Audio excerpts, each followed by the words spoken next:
everyone, and welcome to the second episode of the Boom Show. This is Zurich for once. Next time we're going to have a virtual guest here. Reto is my guest today. I will be talking with you in a minute, in a second, more or less. And behind the scenes, we have somebody else who is very important for the Boom Show. That's Gustavo Salami, who produces this whole channel and this show, and is the CEO of the company Kuble, which is behind this all. Reto, before we start and before I say anything else, let's talk about your kind of growth. First of all, what's your company?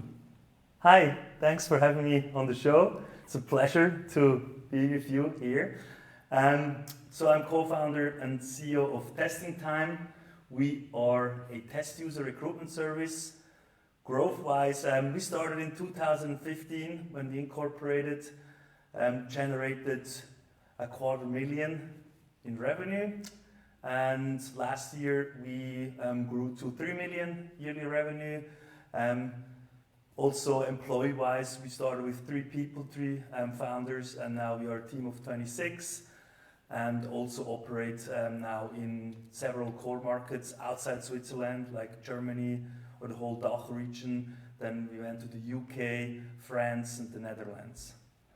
Really cool. And I was at your offices when you were 3, so I'm really looking forward to having this hour, this deep dive into business growth, because before we continue this, I would like to tell you what this is about and what it is about, the Boom Show. What the Boom Show is about deconstructing business growth cases of different companies. And that's very important because I got the feedback last time, after the first episode, that actually people expect the biggest growth ever to being discussed in this show, and that doesn't necessarily have to be the case. I'm interested in different kinds of business growth. So for instance, I hope that we might have somebody on who works in a company that is already 200 years old, and they have a growth of a few % every year.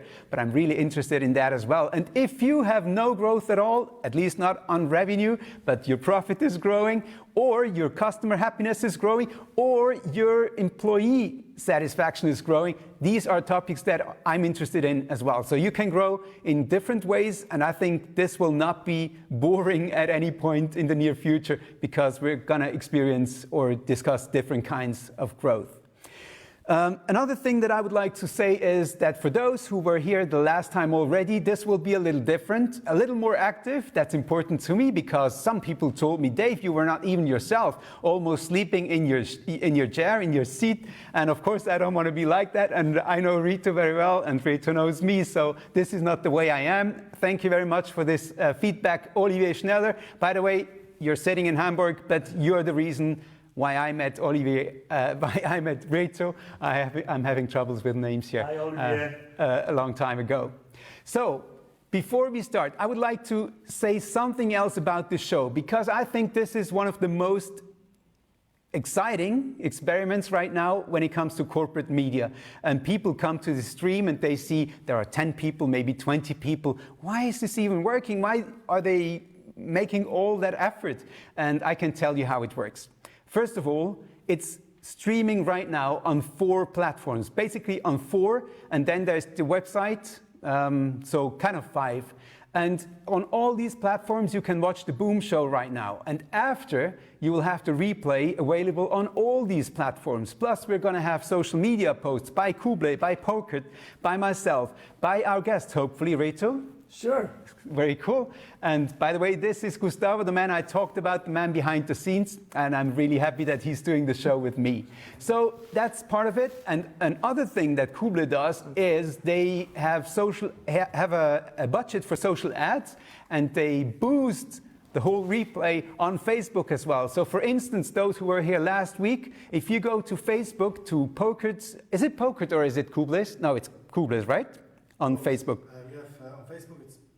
On Facebook, it's Kuble, and if you go to the post of last week, you will see that we have a few hundred views in the meantime. So that's for those of you who wonder, why are these guys doing this if I see that only 10 people are around here? That's not the case, first of all, and B, we're going to boost it and also boost this show later on. So I hope that settles it. Another thing that I would like to do this time is if you're there and if you want to tell us something, I mean we have a screen in front of us, so we see when you chat with us. And this time, differently from last time, we will take on your input or take up your input immediately and talk about it.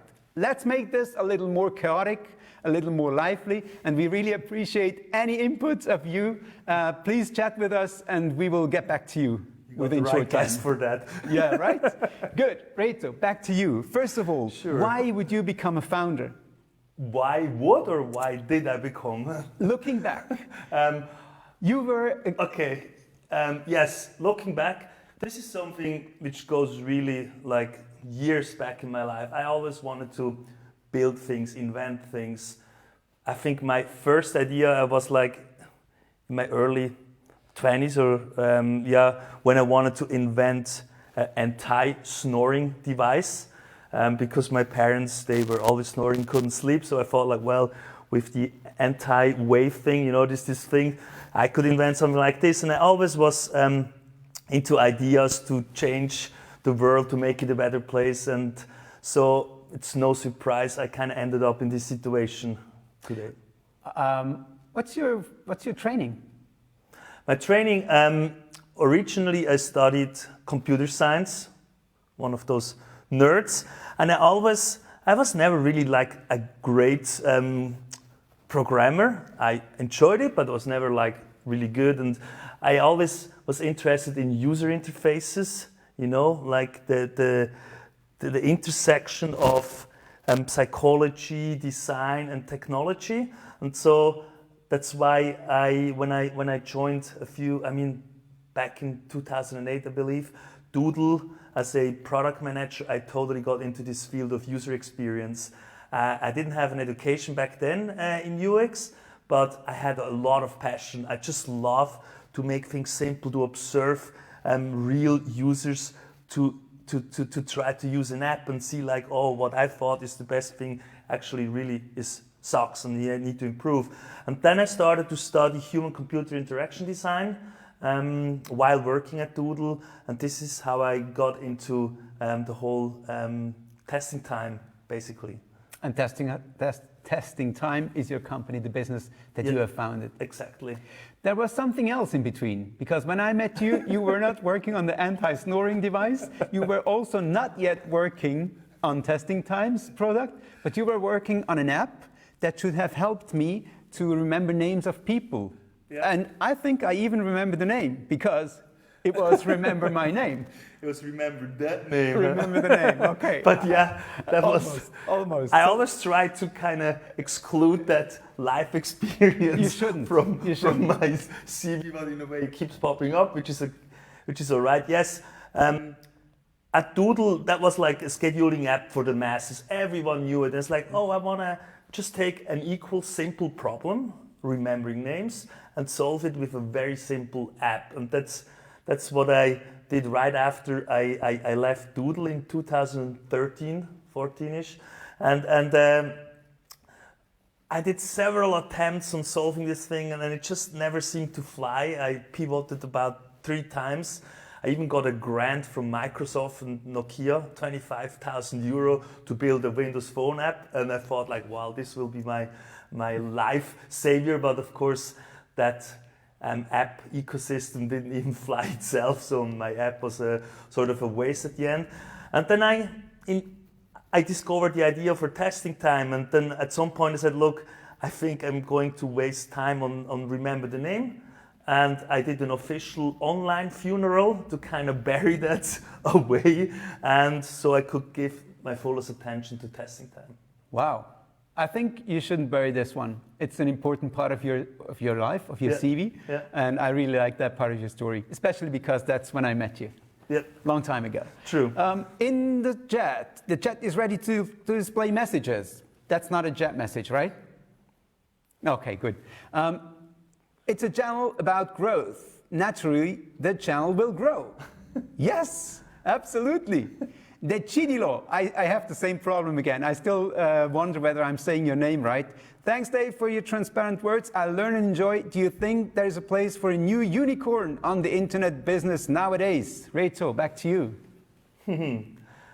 The word unicorn is funny because a good friend of mine, Remy, co-founder of Supertext, told me now unicorn is dead. They call them camel now due to Corona. Camel can really last long. They can survive very long, you know. So unicorn, this is already old stuff. But I think there are always opportunities, regardless of a crisis or whatever. There is a place for new great ideas. And actually the biggest and best ideas were born in a crisis, like Airbnb, for example, was during the 2008-9 crash. So there's always a place. Not a bad place to start.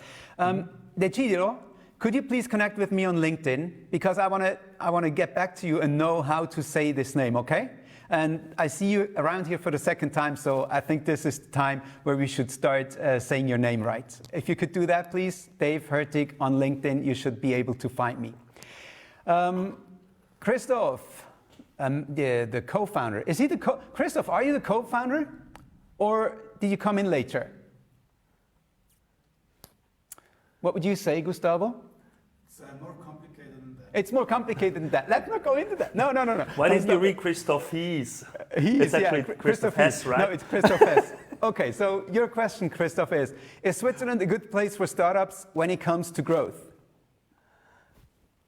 So I'm Absolutely. supposed to answer this question. Oh, of course. I like his second one better, but I start with the first one. Come on, you're Swiss. You can take the order. No, I believe, because I used to live in the Silicon Valley, right? And even gave another shot for an idea there. And everyone said, like, Silicon Valley is the place to be. And I disagree. Silicon Valley back then, still now, it's like there's so much competition, such a big shark tank in a way.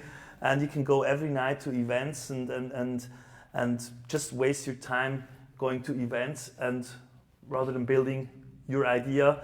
So, and when I came back, I realized Switzerland is maybe not as aggressive, but it's a good place to start a company. You may not be able to go super crazy here, but you can build a really decent company. That's why the infrastructure here is great, and the government kind of moves things too. And so, yeah, I can recommend it. Very well. Yeah. And maybe the only downside here, it's the war for talent. That may change a little bit now due to Corona, but like just Google sucks up all the talent here in Zurich, especially.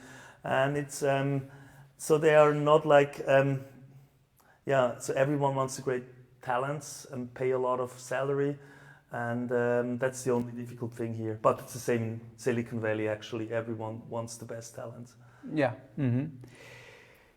So, Christoph, does that answer your question? You have a second one. In the meantime, let's look at that one. You already spotted it, so can you read it for us? How do usability requirements change with voice interfaces?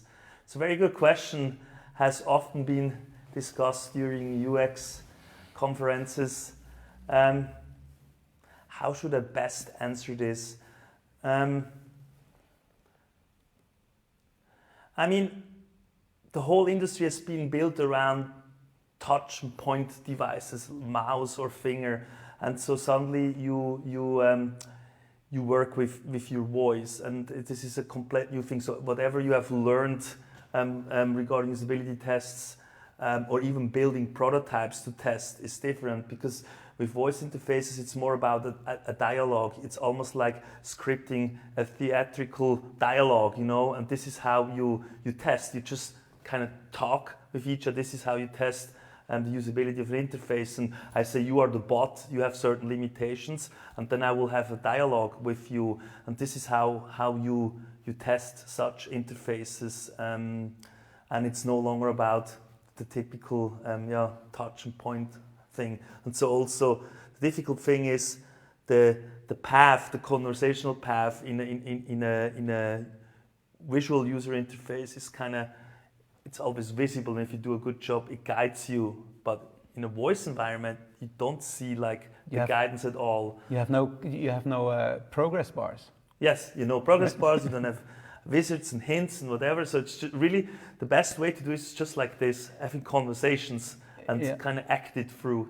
Yeah. That's a good answer. Oh, wow. Yeah. We could. If we could, I would give you 5. Like high elbow. Let's do that. Where's it? Disinfectant, by the way. I didn't bring it this time. So, any more questions? In the meantime, we can go back to the growth story of your business. You mentioned that you grew from 3 to currently 26 people. I have checked that. I went to the offices. There's other people than you, so that seems to be true. So the fake. Right. And you also told me that you made 250 Swiss francs in revenues in the first year, and you grew this to a little more than 3 million in the last year. That's 4 years. Yeah. That's Americans would say, well, above 3 million. It was 3,006,000. So. Okay, good. But if you were American, well, way above 3 million. Absolutely, you know? almost 4, almost 4. And you have a valuation of your company of more than 10,000. And of course, my favorite joke when I meet Reto is 10,000. That's a bit 10 low. million. I'm sorry, 10 million Swiss francs. I'm really sorry about that. My favorite joke when I meet Reto is, how much is in your pocket? Can you answer that for us? How much in my pocket? Well, not much, because it's all fictitious money. You Exactly. know? Paper money, as you call it. I do have some savings, though. I'm not poor, but Really cool. Company-wise, it's just like it looks great on the paper, but it's just. It's paper. not realized yet. Yeah, exactly. It can be realized, and we all hope for that to become one the day, case. maybe. Yeah. When you look back at the Reto who created that company, and I mean, before you started in 2015, there was also an experimental time around the whole thing, a project, if you want to call it that, a side project even. When you look back at that guy and you compare this Reto to yourself today, what is different? What's the biggest difference? That's a very good question.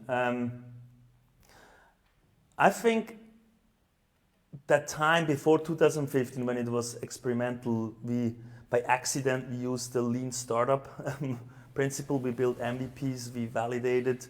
It was like we really faked the whole experience and made sure someone pays us before we continue building it. So I'm really proud of that time, how I made sure I didn't end up like with Remember the Name, like night after night coding something nobody liked at the end, to really build quick and dirty prototypes and make sure it's meaningful and customers end up paying for it. And so that phase was super important. It was all very tiny, but that first order I will never forget, that first $80 which came in paid with a credit card. I mean, that's like one of the best moments in a founder's story, to experience that. And now today, it's all about growing, optimizing. I mean, it's a complete different era. Now I have much more responsibility to have I have this much bigger yacht ship I have to steer through an ocean, which right now is bumpy, and then there will be the happy times again. And back then you were like more or less like 2-3 people figuring out something. You could change things overnight, versus today you have a management team, you have a board, you have to talk things out, you have a strategy, you plan. And both are great things to do, but sometimes I miss those initial times, to be honest. Yeah. Bedroom times? Did it happen in a bedroom? It happened in a coffee shop, while I was also doing some freelancing to earn some side money. I was part in Bali. I also experimented with a digital nomad lifestyle. I even shoot my first promo video in Bali, in Ubud. So it was just like a great time. But now it's really serious business, with serious customers, and that's a complete different game. Something has come of it.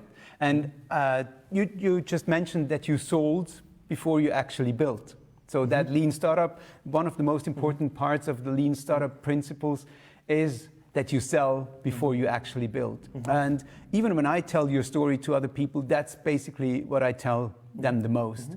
And I think that was your very special moment, especially after everything you had tried until then. So knowing you from the app before, I would also say that your approach changed a lot. where before you had to talk to people all the time and see how they react to it. And after you had sold your first job, I don't even remember what it was exactly, you were a different kind of Reto because you didn't have to talk to everybody. You kind of knew who to talk to. It wasn't B2C anymore, where you could talk to everybody, but you were much more focused and you had your clientele and you were talking to these guys, and to everybody else, you were just a guy trying something. Quite quiet, if I want to call it that. Yeah.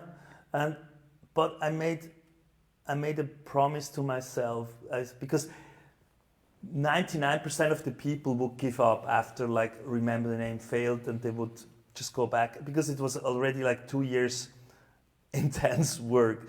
And so it's like, okay, I believe in this new idea, and I don't continue until I have a first order without building or writing a line of code. I can convince at least one co-founder, and so those were the two promises I made to myself. As long as I don't fulfill these two, I'll not continue like I did. And I think this is when someone asks me like, what is important? What is your number one advice? It's really like, don't build too much before you know it makes sense. Somebody wants it, and then you can always build things later. Sell it first, and only then you learn that you solve a problem. You have a purpose. I mean, first of all, to all of you out there, I think it's important for us to understand that we're already in the deep dive. Because when we talk about business growth, there's mainly 3 areas that I see, and I would call them product, people, and marketing. And marketing kind of contains communication, marketing, and sales, right? So we're in the middle of the product part, or actually 2 parts. Product market fit. Product market fit, yeah. So you were selling before you actually built, and then you could sell, and then you built that. So one is the whole marketing part, where you sold, and then you switch to building it, which is the product part. So we're in the middle of it. And I have another question for right now. You mentioned that you would encourage people to sell first and only then start to build. Is that true also for a company that has 10,000 employees? Yes, absolutely. I mean, not in a pirate way we did it, you know? I mean, we basically faked the facade. We sold a promise. Behind the scene, it was all done manually. It's like some concierge prototype almost, you know, this type of things. I would like to explain that quickly. Concierge service, what it means is, imagine TestingTime today with a pool of almost 500 test users, and if you give them a job and you ask for 5 test users that you could use in your research, they would have to be able to find these 5 out of a pool of almost 500 people. That's what they do today. But 500,000. 500. What did I say? 500 again? 500 will be. You see, I'm still Today's in the not your numbers phase. there. I need to raise my numbers game. Definitely. Thank you very much for correcting me. So back at the time, there was no pool. There were no test users, basically. So you had to kind of fake it and see whether people really wanted to buy what you had on a landing page. And the important thing is, we just made a promise. Okay, we may have lied about the number because we said 20,000 people, but as long as you can deliver, you don't lie, and you're not fake. And that's the beauty about MVPs. You just make sure you deliver what someone ordered, you know, and then you see like, okay, these are the important things you learn as you go. And if you come back to a company with 10,000 people, I mean, Google does this all the time. They may not have like sort of facades and fake prototypes, but they always build an absolute minimal viable product which runs in itself. They go out and they measure and learn, you know. And so I don't think it has anything to do with companies. It's even more important once you are so big that you just make sure you can innovate very quickly. big enterprises, which are also good customer of ours, they have like innovation labs now to kind of isolate or kind of protect this innovation spirit, you know, and that may work or not, but I think it's even better if you can embed this without innovation lab into your culture, and that's the hard thing, you know. Yeah. We could also ridicule innovation labs right now. You can't because they're your clients, but I can. Because actually, come on guys, these innovation labs, having 20 people who do innovation. And Post-its. What? And Post-its. And Post-its, hipsters with beards, calling themselves innovation something. Of course, that's a fun job, but what has come out of it? And I think, especially in a time like this one, where you're not a unicorn anymore, but more a camel, you need to ask yourselves, is this the right way? Are we really radical about how we employ the methods that you just talked about? I just say that because I hope that you will curse me on social media so that I get a chance to get to know you, actually. So thank you if you do that. Anyway, innovation, it sounds very good. In most cases of these bigger innovation labs, it's not so easy. I mean, it's never easy, but there are not so many results that you and I can discuss that prove that this innovation lab philosophy really works for large companies. Wouldn't you say so?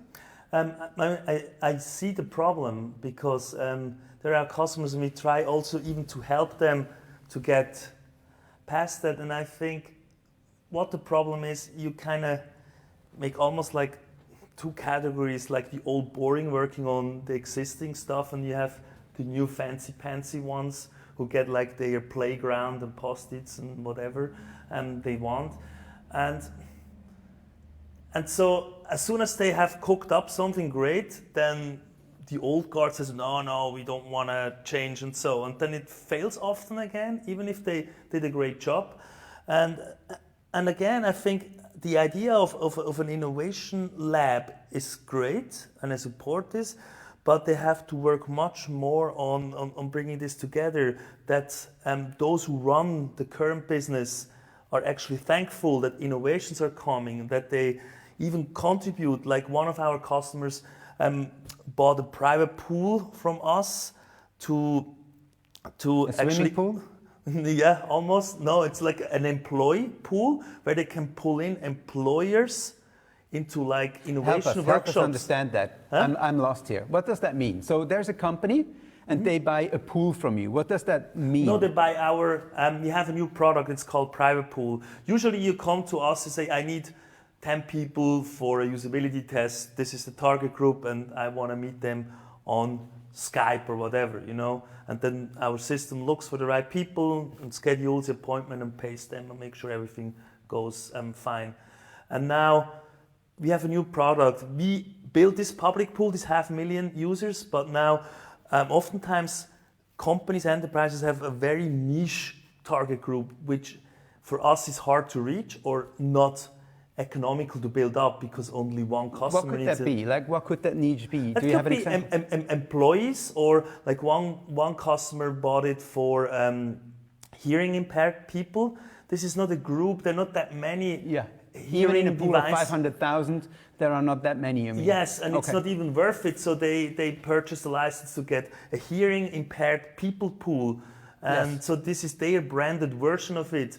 And so coming back to the case, that company said, well, we want to have a pool of our employees which can participate in innovation workshops. Yeah. So to nurture the innovation culture in the company. And I find this a really good thing. Okay, cool. So we were talking about the product which you are developing based on sales. Mm-hmm. We were talking a little bit about sales, and I think we should dive into that as well. Mm-hmm. And the other thing, of course, is the people. And you already mentioned the war for talents. Mm-hmm. Like, how does that play out for you? In a city like Zurich, mm-hmm. and you're not only, like, not all of you are working in Zurich. Maybe you could establish that first. Yep. Where do they work?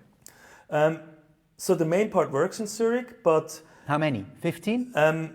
19, 20. Mm-hmm. Of 26, just as a reminder. So we have like, I think so, I would have to count, but it's around that. And And the rest is distributed in Germany, UK, and one is in Amsterdam. So that came all together when we raised our Series A. That was all about, okay, this works in Switzerland. We proved Which round was that? With the seed round, we proved we can go from Switzerland How to many Germany. rounds did you have so far? Now we have done 3. 3. We So just closed the seed bridge round. A, B. Oh, bridge. No, A plus. Yeah. A plus. That's Okay, a smaller okay. round. Can you tell us how much money came in all these rounds? I remember the first one, 800,000. Yeah. Right? Yes. So altogether, we raised about 4.5 to 5 million. 4.5 million. Yeah. Yeah. Okay. And it's a lot of money, huh? Yeah, it is. It is. Yeah. Where did all that money go? Into people. And Yeah, we're talking about yeah, people. yeah. So see. If you look at the accounting part, I mean, more than half of the money is spent on talent. So it's I hope so. It's like the most expensive thing Yeah. you have, and so this is also the one thing you should take care the most. How do you do that? Do you massage your people when they come in the morning? No, I don't do that, especially now during Corona times. It's not a good thing to have any, to get near in any case. The way we do it, this is not like a one time effort. This is like building again a team culture. I think the biggest move we did when we all went to Umbria last year, team trip. We rent a villa, and only a tiny amount of our funding went into that villa, by the way. So, but we were working on core values, and those core values help us now even to kind of stick together during a crisis like this.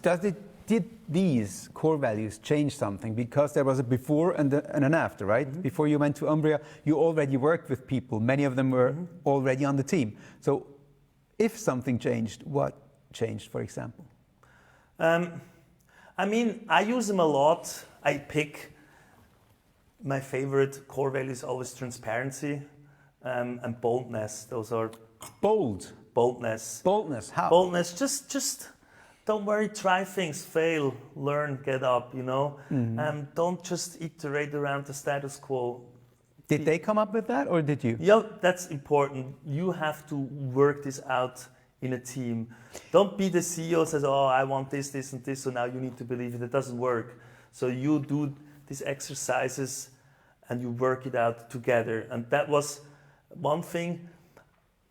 You know, when you're very small, you think, we don't need this, you know. But as soon as you pass 10 people, this is actually also, again, a guiding principle. You know, you can even read them on our website if you go about us, team, and then you see core values. You can read about our core values. We communicate this even to the outside world to attract talents again, because new talents see, they really think about these things, you know. And I kind of see myself in there, and that's a value which is important to me, so I think it should apply here. You know? Yeah, I understand that for people who think about working for your company, that might be important. For me, coming from a writer's background, a journalistic background, I'm a bit cynical about it, and I say I'm unable to read this until I see it in people.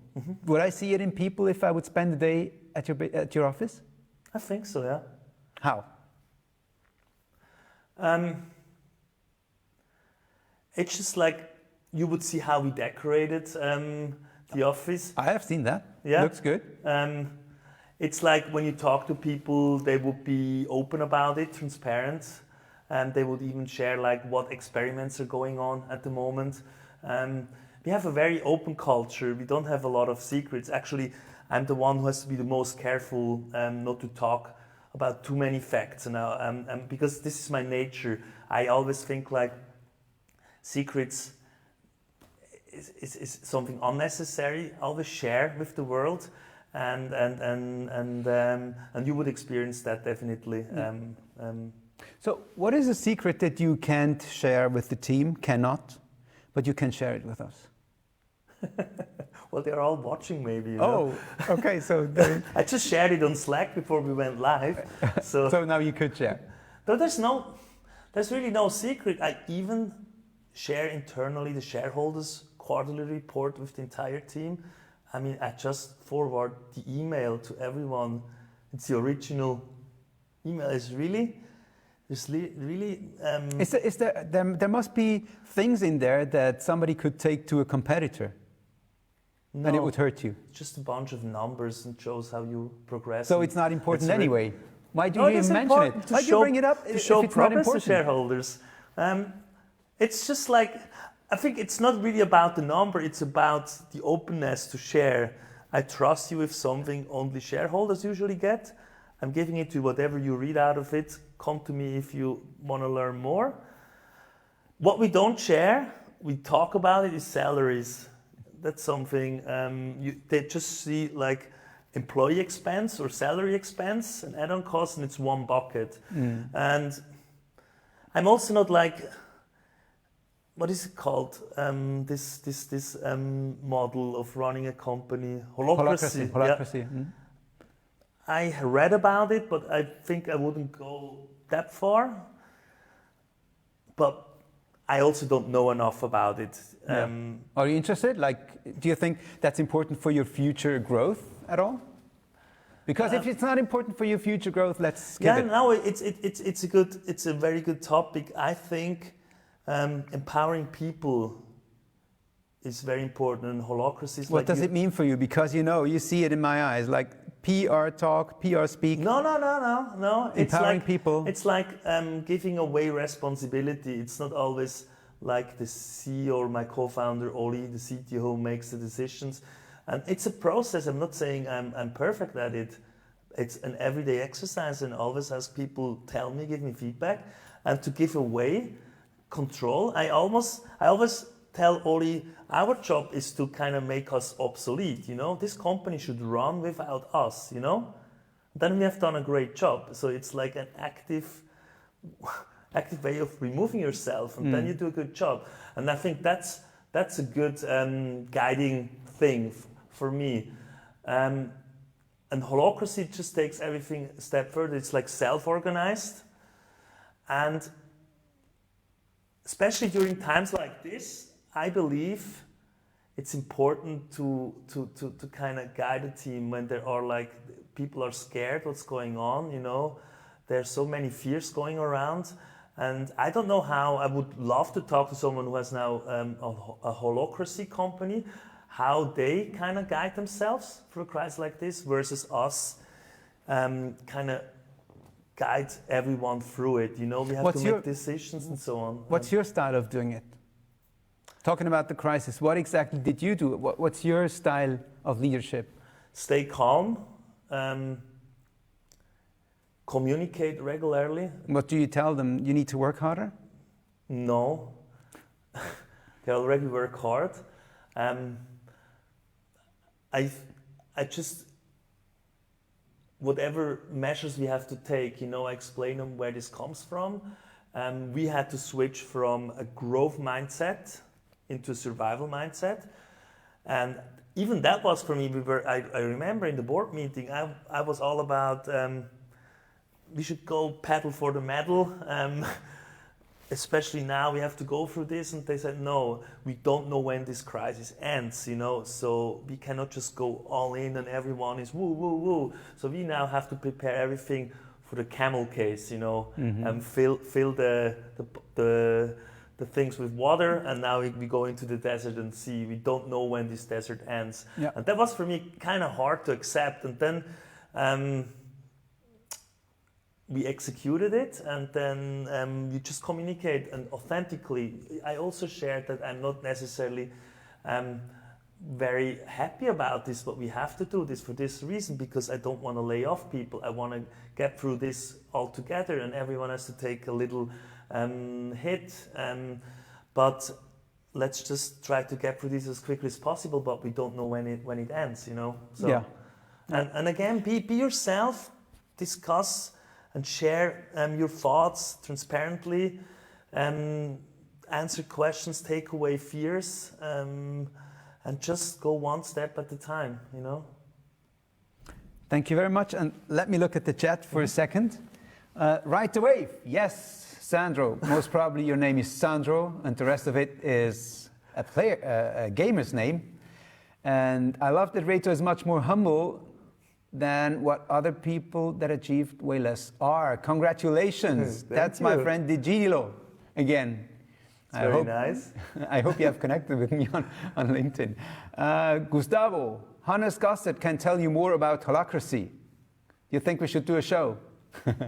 Good, that's a good one as well. Any other questions? Any other inputs? Also call out our bullshit if we speak, if we do PR speak here, if you think that this show is getting boring the longer it goes on, let us know. Be tough with us. We want to be interesting here. Reto, in the meantime, sales. As I said before, we need to talk about sales. Okay. Because there was a moment, I remember that, well, when you employed your first salesperson, or even two at a time? Oh yeah. Was it two at a time? Oh man, you're like an elephant, you know? I am. I am, yeah. You don't get it right with numbers, but those moments you so remember. there were 200 salespeople? No, there were only two. This time I'm pretty sure there were two, not 2,000. You employed two salespeople, and of course, the CEO mindset was, I can afford this. My problems will be solved. Sale is now somebody else's thing. It just never goes like this, did it? No. Tell us all about it. You know, don't mention the names though. No, I don't. You know, don't worry. All what matters is ABC. Always be closing. So okay, that's now my joke I wanted to place. Ha ha ha. So yeah, sales. That's a difficult thing. I have a love-hate with this topic. But as a founder, that's your job to figure it out. And I handed over that responsibility on several occasions. It wasn't the first time when we hired the first two people. It was later when we hired the first sales leader.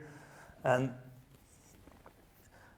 it's just like, it's the most difficult thing in the B2B world to figure out a good sales process and hire the talents to execute on your sales process and get better and better at it. And then you plug in marketing efforts to kind of accelerate the sales processes. I met along the way great people. You also know him, Patrick Utz, who coached me on sales as such. And one recommendation I can give here again is, you as a founder, you need to do sales. And not just like one deal, you have to do this for a few years to figure it out. You have to be the one with the flag running ahead and be a good role model. And yeah. I remember in the beginning when you had these two, I especially remember that you were talking about one of them and that you waited for him to pick up the phone for the first time. Like, for days there was nothing, and you said, when are you going to be ready to make your first phone call? I think this story is so great. And after 2 or 3 weeks maybe, while he was still telling you that he had to prepare the whole list, the database, clean out the database and do stuff like that, at some point you said, pick up that phone, make that call. Was it like that, or am I inventing this? No, I never said you have to now pick up the phone, but it was a problem for me, yeah. For some reason, we all believe sales have to pick up a phone. In a way, it's true, but it symbolizes something. To go out there, to talk to customers. Don't wait in your office, in your seat, and send emails and clean up whatever you have. You know, it's a symbol for, hey, you need to go out and hunt for the customers, and that person. Is it hunting? It is hunting. Because, you know, I talk with CEOs who say it's an invitation. It's an open invitation. You kind of open the door for people who want to come in anyway, based on what the building looks like. Do you think it is hunting? You have to go after people? It's both. I mean, we invested heavily into a content marketing strategy to invite people to us. I mean, we share, till today, we have awesome content about user experience. And this is like not not like cheap content. We really invest in writing good stuff about topics which matter to our customers. So there are like ebooks and all that stuff, so people want to download them or get access to it. Then we get leads, and then we learn about the needs, we nurture them. So that's one way of getting leads invited and warmed up, and then you go after them and say, hey, can we get into business? Because we learn. So that's the hunting part. Yeah, but then there's also like, you don't have a lead. You just know this company needs you in a way. They would have a need for your service, and then you go, this is outbound sales, you go and find the right person to talk to, you call them up, you connect with them, or you go to an event to meet them. That's hunting. And at the beginning, you don't have content marketing. All you have is maybe LinkedIn, and you have like an idea of which company have a need for you, and then you go after that. And that takes like this energy to go after them, you know. I mean, writing a cold call script. I did all that in the coaching with Patrick, and call him, and it's like every time, like even myself, but I had to push myself through this. So if I don't do it, why would anyone else do it, you know? And then you get people doing it, and if you have people who don't want to do it, then they probably shouldn't be in sales, you know, because this is your key job, to reach out to people, to find out, do you need us? Can we get into business? Yeah. And yeah. So it is an invitation while you hunt. You can give out invitations to people while you're hunting, in a way. Yes, and also there's no like one way or the other. It all comes together. You know, sales today is not like what you remember from the very old days. But at the end of the day, you need to be active and reach out and get to talk. That's that. My last question before we go to the chat is, how long did these two first salespeople last in your company? Actually, one is back. Oh, really? Again, yeah. Okay, so we're not. But that was the good one, you know. Oh, so we only discussed the other one back at the time. No, I don't even want to blame. It's just like the very first one we hired just ahead of time. We had no need for him. We needed a doer, and he was more thinking about sales strategy and these kind of things. But these are still great people, just joined at the wrong time, and we had to learn that first. And then me, I'm a very driven by getting things done. I'm a doer, you know. And and the only requirement you have for a salesperson is doing, you know. And if you see you hired someone who doesn't want to do in your sense, calling, getting out there, then you run quickly out of patience. I understand. And you already had quite the business. I mean, even in the first year, 250,000 Swiss francs, that's something. You know, that's not the startup that waits 3 years until there is revenue. Let's go to the chat. Who do we have here? Do you think, can you help us, Gustavo? Because the first one that I see... There's the Sandro side, huh? the movie. For closers? Gustavo, can you help me? Because I don't think I see everything. Thank you for helping here. Sandro, do you think that after this COVID thing, digitalization and the business will boom? Reto? Well, it already did. It booms now? Well, it was put on warp speed in a way. Warp, you know, like it's just like. I mean, I don't know. You have been like digital transformation events and digitalization events and whatever. You know, things were progressing, but now they were put on hyperspeed. Yeah, the development itself, yes. But is there investment behind it? Is there employment behind it? I mean, will the business boom? Right? And the business will boom. Yeah. That's the other part. Will business boom? I think so. It will shift. It will be different. But you're on survival mode instead of growth mode. So you don't believe in the boom. I heavily believe in the boom, and we will come out stronger than before. But also for us, like what hit us is one of our USPs was delivering test users on site to your physical lab, office, or whatever. And the other half was remote studies. Yeah. And that part who stopped really. Like if you look at our The on-location element it's like was gone I mean, like, completely. wow, holy shit, what are we going to do now? And then we helped our customers, those who always did in-house, to go on to remote research, and we did webinars, blog posts, and we really had a big part we could move, and others just wait and sit it out and say, look, for example, I have a physical product, a hearing device, you cannot do remote, you have to be, there are things you cannot substitute with a remote study, and it will come back. But again, that made me think like, what is our future gonna look like, you know? Is our product still relevant afterwards, meaning like that part in-house?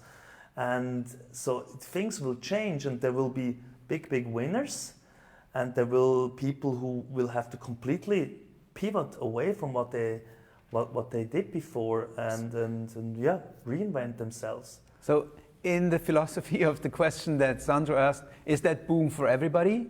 I would say no. No, definitely not. So unfortunately, there will be companies which will not get out of this anymore. Is it unfortunate?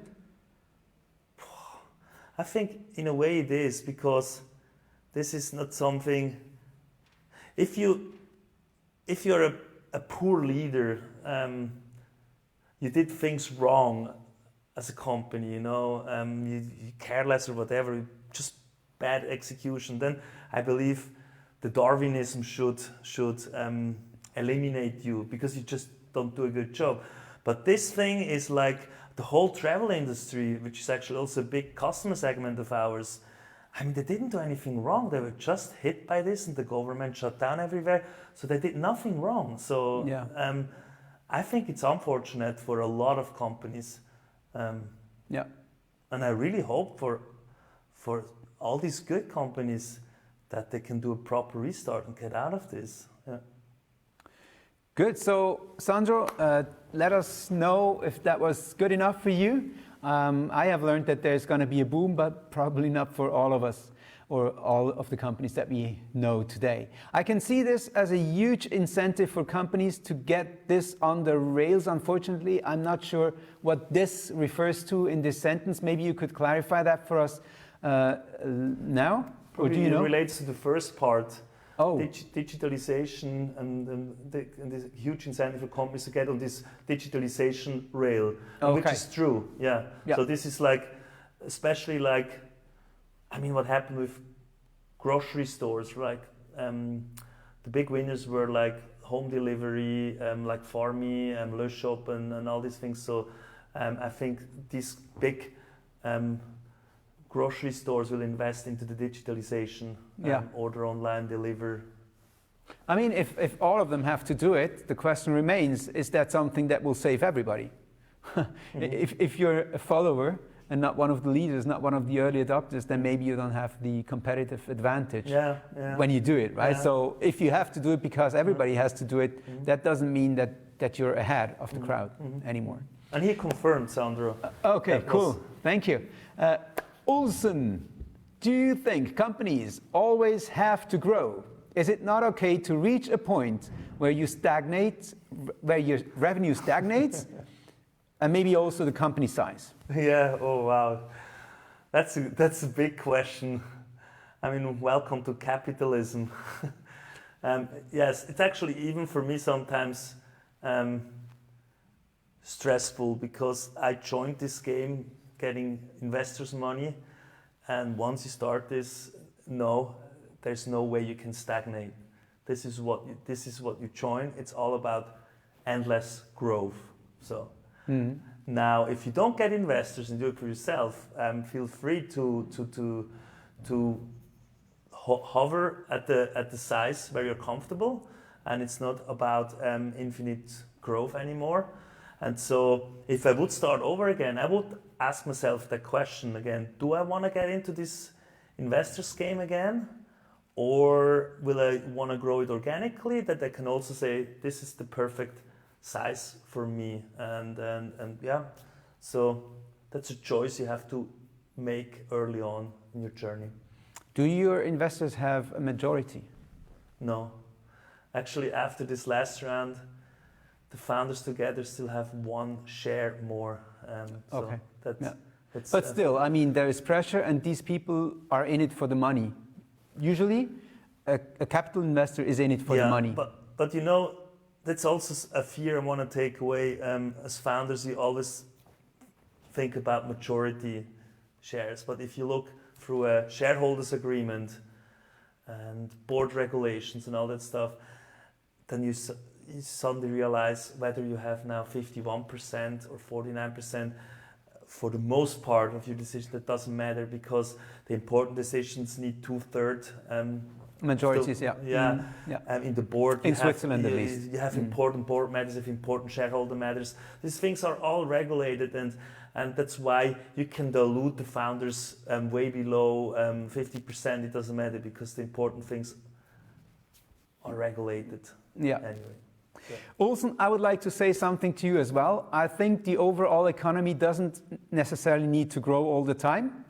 I'm kind of happy with Corona, a little bit, if I may say that here in public, because it asks us exactly that question. How much do you want to grow? Where is the limit? Does it have to be this way? Does it have to go on and on and on?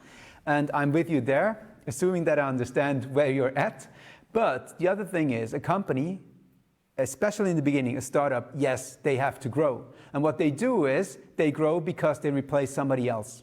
And they have to replace somebody else because we want to have a healthy and a solid environment, a solid economy. And I think it's always better if the progressive forces are growing and kind of get the other ones out of the way. This is not happening all the time, in my view, but this is what I'm in for. This is why I, for instance, do this show. Another question from Guillermo Catalano. I'm sorry. Do you see the future for content startups? What kind of content? Are they producing contents, Guillermo? Or what kind of content startups are you referring to? Or do you understand? I can take a shot of both interpretations. So I believe in startups which use content marketing for their sales funnel or for their even branding, positioning, how they attract leads and customers. And since I believe in that, the conclusion is I also believe that there needs to be company doing services around content, so content startups also. I do believe in this whole space a lot. I was the old days a bit more critical because it takes a long time until you see the effect. But once it kicks in, it's properly indexed by Google. I mean, and also you can share and reshare and Reto, I'm sorry, I have to cut you short because You know what? We have 1.5 minutes, and I would like to address the other questions quickly. Coffee for closers only. Do you see a future? Which is the best way to do a cold sale in a tech world where everybody sells smoke? Thank you, Sandro. Perfect, that's what I meant. As now lots of companies are running to catch up. Gustavo, how much truth is the TV show Silicon I love Valley? that show. I saw the entire 6 seasons. Everyone has to watch that one, and I think a lot of it is true, but it's of course overacted and overplayed. Yeah. Guillermo, also, like all of you who are out there, please connect with me. Tell me that you were on the show. I will also gladly tag you if you want that, or tell me if you don't want that. If I know who you are, I can tag you in my posts, and that would enhance the fun, I would say. I produce travel content, and I'm panicking. Guillermo, we should talk about that outside of the show. Cedric, great to have you here. I was waiting for this moment. Thank you for making it happen today. Being happy with Corona is a bit inconsiderate, considering people died and people lost their loved ones. I would agree that on a macro level there are also many good aspects to this crisis, but the health implications are severe and many companies and people suffer. Yeah, I have my own opinion on that. It has nothing to do with business growth, but yeah, I'm on the side of those people who you don't want to listen to because you really don't like them so much. Maybe not on the extreme level of things, but yeah, we could discuss this outside of the show as well. There is no time anymore. Thank you very much for having been here. Reto, another, give me 5 virtually. Thank you very much for having me on and the see show. you next week. Bye-bye.